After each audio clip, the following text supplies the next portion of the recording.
I qualified for the 2020 Pokemon World Championships this year. This is my first time getting a Worlds invite, so I'm going to walk through what happened and what I did in order to get the invite.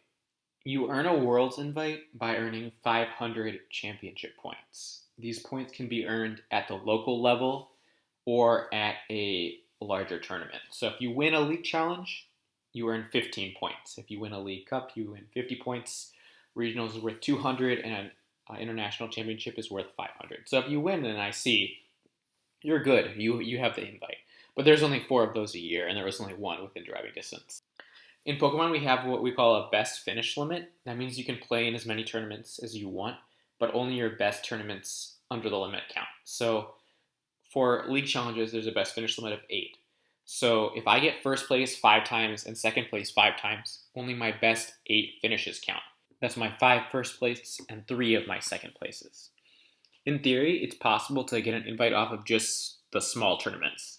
If you win 8 cups and 8 challenges, that totals to 520 points, and you only need 500 points for the invite. But that's if you win all of them. So that means that if you have a bunch of placements, it leads to diminishing returns by playing in those local tournaments. If I were to get second at 8 cups and second at 8 challenges, I would need to win tournaments in order to get any more points. So it would be diminishing returns. So in a nutshell, I basically only cared about wins at the local level. Based on my history at large tournaments like special events, regionals, and international championships, I decided it would be better to rely on local events than those large events. I have not day 2 to regionals since 2017. I have a very, very bad track record. I thought it'd be better to just try and get it off local events. So in terms of my plan for the season, I plan to just do the 1 regionals in Dallas that was local, and then I wanted to attend some special events for fun, and those have the potential to give an outsized amount of points because they're worth the same amount of points as a regionals, but they're much smaller.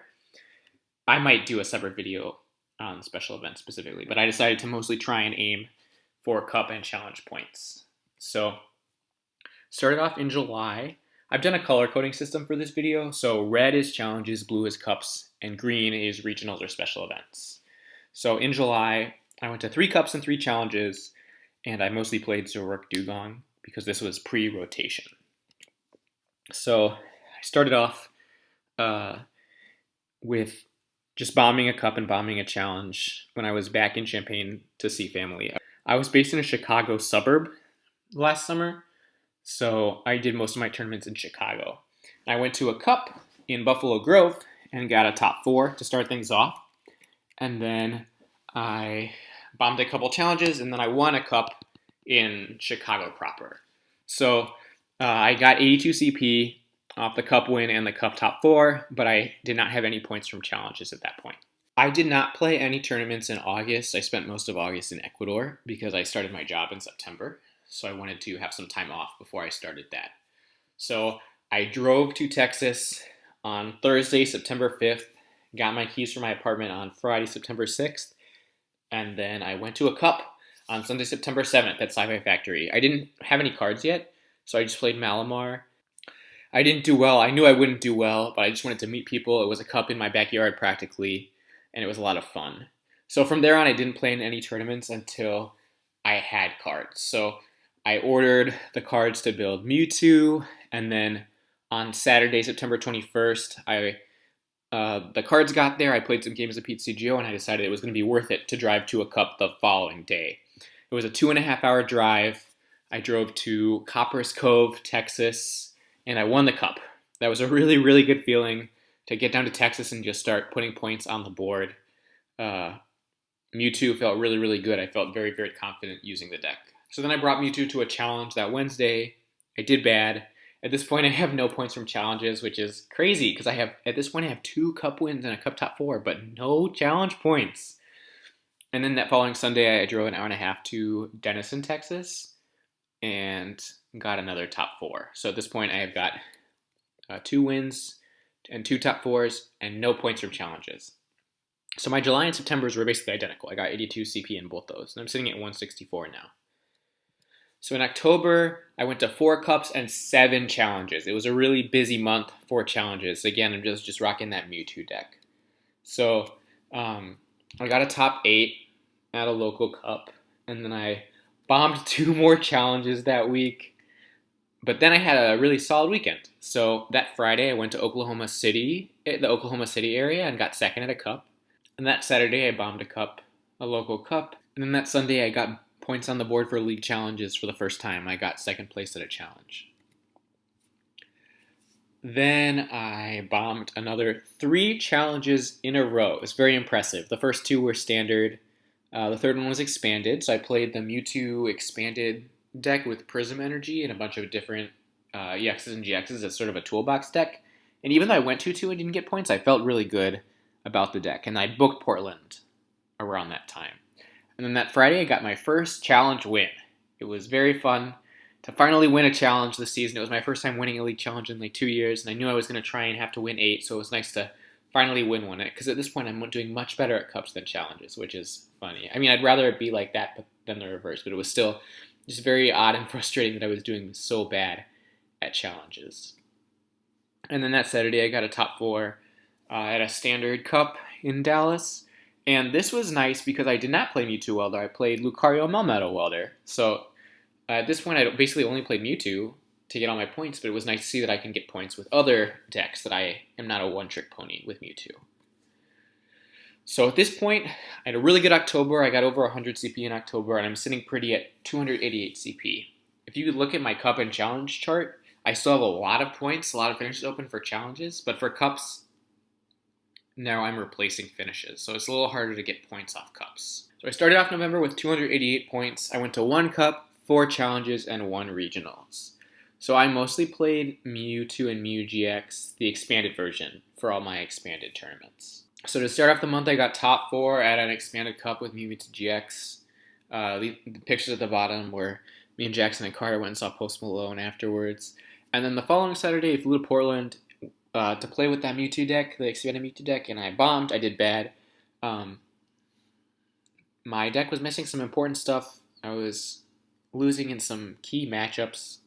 It was a wake-up call, because I was feeling pretty on top of the world from how I'd been playing in expanded tournaments locally, but unfortunately that did not carry over to the regional stage. Then I got second at a local challenge. Then I won a local challenge in expanded. Then I got second at a standard challenge in West Fort Worth. And then I drove all the way to Waco to play an expanded challenge that Friday. There was a local standard challenge, but I really, really, really wanted to play expanded, and it was worth it to drive all the way to Waco. Even though I ended up getting top 4, oh well, it happens. So in November, I still got 81 CP. I still had 2 challenge finishes open, but I didn't really improve my cups that much. There was still a lot of work to do. So in December, starting off with 369 points, I played in 3 cups and 2 challenges. And I only played expanded tournaments, and I only played the expanded Mewtwo deck this month. So I got second at a local challenge. Then I won a local cup at Gen X. I only got 25 points because I was replacing a top 8, but still felt really good. There's a picture from our celebratory dinner, and then I got second at a local challenge. So the story is that I'm loading up a lot of league challenge seconds at this point. So then I had a really cool weekend. So I really, really wanted to play expanded. To recap, on December 13th, you'll notice I got second in an expanded challenge. It was December 13th in the DFW area. That night, right after the challenge, I drove to Shreveport and got a hotel. Then I woke up early that morning and drove the rest of the way. It's a total of like 6 hours to Lafayette, Louisiana to play in an expanded cup. At the 2-hour mark in Tyler, there was a standard cup. At the 4-hour mark in Alexandria, Louisiana, there was a standard cup. But I drove 6 hours to play in an expanded cup because I wanted to play the expanded format, gosh darn it. And I won. I replaced the top 4, and I got plus 18 points. And then I drove to Houston to play in their expanded cup on Sunday. I made top 4 there, but I did not get any points from that because my best finish at that point was a top 4. So replacing it with another top 4 didn't net me any points. So in December, even though I drove a bunch of hours and got a cup win in a top 4, I only improved by 67 CP. At this point, I had finished up my challenge slots, and I'm replacing cup top 4s at this point. I'm at 436 CP, which is a lot, but there aren't really any easy points for me to pick up at this point because I'm replacing finishes. So I went into January with 436 points. I went to one cup, 5 challenges, and 1 regionals. And for expanded tournaments, I played Mewtwo and Mew GX. So the way it worked is our local area, we had this local regionals on January 18th that was expanded. So all the tournaments before that, leading up to this, have been expanded. But then after that, everything pivoted to standard. And this, I think, was the last expanded tournament I played for the year. So this is sort of the apex of my Mewtwo performance was at this regionals. So started things off by going to a cup in Waco. It was expanded cup. It's like $1,000 prize pool, and I did not make top. I was struggling to beat Ultra Necrozma at this tournament. I was hoping to dodge them. I did not dodge them. Then I won a local challenge, netting me 3 points, because again, that's how this is looking at this point in terms of best finishes. Not looking great. And then I whiffed a challenge at Gen X, and then I played in regionals with the Mewtwo deck. I've been practicing with this deck for months. I did not do it. I did not do well. I think I ended up dropping after round 7 or 8. It was exhausting, frustrating. What can you do? I bombed a challenge. I got a 2nd place at a challenge. I bombed a challenge. At this point, I need to be winning challenges to get points, so it's pretty tricky to... Challenges are eking me closer and closer to the invite, but there's no way for me to really leap ahead there. So in January, I improved my CP total by a grand total of 5 CP. I went from 436 to 441. I'm replacing 2nd place challenges, and I'm replacing top 4 cups. It's looking pretty difficult, but I'm only 59 CP away from the invite. So in February, I had 2 special events on my calendar. I played in 2 cups, 2 challenges, and 2 special events. And this month, in the tournaments leading up to the first SPE, I played Malamar, and then for the second one, I played Mew and Mewtwo. So for the leading up to the first SPE, I had a double cup weekend.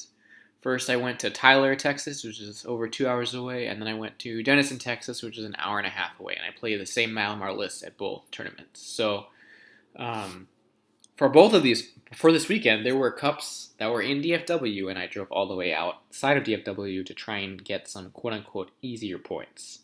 That was not the case, because I bombed Tyler, and then I was trying to go to Denison on that Sunday to go to a smaller cup, but then the local cup ended up being smaller than the Denison Cup. But I went with my friend Miguel to the Denison Cup. We both played Malamar, and we met each other in the finals with 60 card mirror. I won, so I replaced the top 4, so that's plus 18 points for me. Then I won a local challenge that week for plus 3, and then I flew to the Costa Rica special event, where I